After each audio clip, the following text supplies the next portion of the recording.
Hello, ladies and gentlemen. Welcome back to the show. I hope this video finds you well, and I hope that you're having a fantastic day. So let's talk about this. Tucker Carlson did an interview with Steve Wickoff, right? Trump's envoy secretary, right? He's the guy that's dealing with Ukraine, Russia, Israel, Hamas.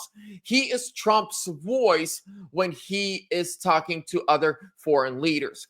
And Tucker Carlson interviewed Steve Wickoff, and they spoke about his several meetings that he's had with Vladimir Putin ever since Trump became president. And what he revealed is absolutely shocking. Now, while we are going to be watching this clip, keep in mind the things that we heard about Vladimir Putin for the last 4 years, how he hates America, how he's our enemy, how he hates freedom and democracy in the West. And if we don't stop him through our proxy Ukraine, he's going to nuke us.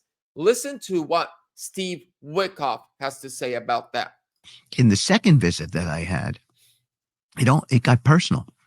The President Putin had commissioned a beautiful portrait of President Trump from the leading Russian artist, and actually gave it to me and asked me to take it home to President Trump, which I brought home and delivered to him. It's been reported in the paper, but it was such a gracious moment, and told me a story, Tucker, about how when the president was shot, he went to his local church and met with his priest and prayed for the president, not because he was the president of he could become the president of the United States, but because he had a friendship with him and he was praying for his friend.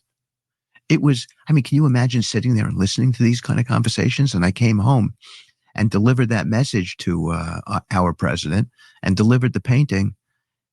And he was clearly touched by it. So this is the kind of connection that we've been able to reestablish through, by the way, a simple word called communication. You know what's fascinating, ladies and gentlemen? I want to pick back up where I left off before I started playing that clip, is how we were told about this big bad wolf and be scared of him. He's an enemy. Trump keeps dialogue. He is making friends with who are supposed to be our enemies. And I see the long-term strategy. Do anything to prevent World War III. And here's why the globalists fear and hate and will do anything to make sure that this doesn't happen. Russia and the United States become close allies and friends. If Russia and the United States become friends, there's no need of NATO. There won't be small regional conflicts all over the world because you're either pro-United States or you're pro-Russia, right? And then if United States and Russia become friends, China, they're no longer a threat.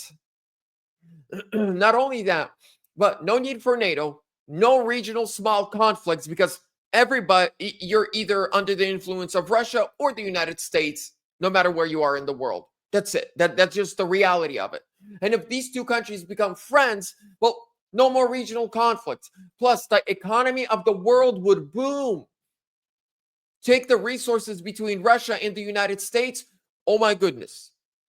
There is more than enough for the next 1,000 years of everything from gas to oil, lumber, coal, you name it. But the globalists will do, this is why they smeared Trump's name, the first presidency, Russian assets, because Trump wanted to build a relationship with the Russian Federation. He understood they got nukes, we got nukes, we shouldn't be enemies.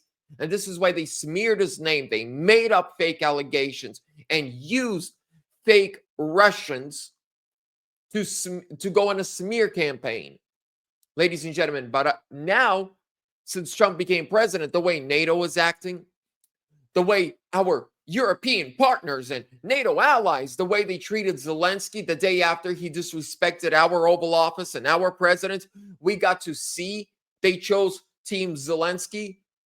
Ukraine is not a European Union member. Ukraine is not a member of NATO. And they chose him over the president of the United States and the people of the United States.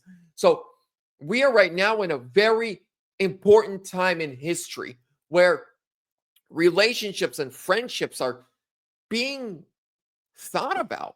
Are these really our allies? I'll tell you this, the European Union and European countries with Canada and Ukraine have done more damage to the United States than Russia ever has.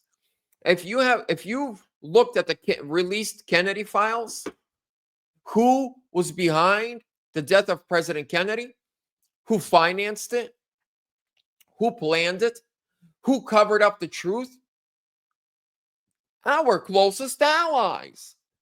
And who was the country that warned our government that there's a potential hit going to be happening on our president?